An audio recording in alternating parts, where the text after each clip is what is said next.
So,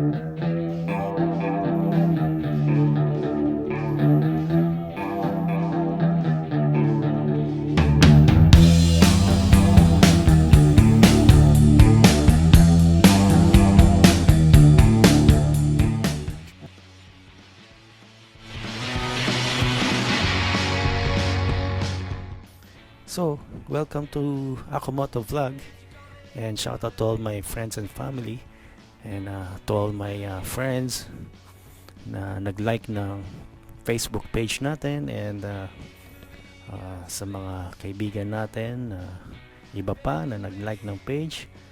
We're almost 2,000, and hopefully it keeps growing. We're gonna talk about these vlogging equipments, because right now I still don't have a complete vlogging system. I just equipments, and I just started. Let's talk about this so knockoff eBay microphone from eBay that cost me only about $3. It seemed to be effective when you do this. Make it closer to your mouth, and but if you move it a little far like this, it becomes ineffective. So mas maganda pag ganito.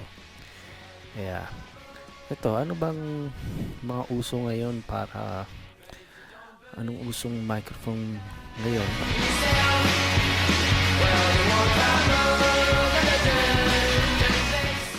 Nagmumotor. Mahirap kasi kailangan mo yung tulad ng mga lumang GoPro, yung 3 and 4. Ito okay to kasi gamit lang niya is mini USB. Pero yung mga bagong GoPro ngayon like Hero 5, like itong gamit ko ngayon Hero 5, kailangan ng separate adapter para makonect itong microphone na ginagamit ko ngayon. Di tulad ng GoPro Hero 3 and 4, this one will go directly and connect to the camera with the mini USB. So anyway,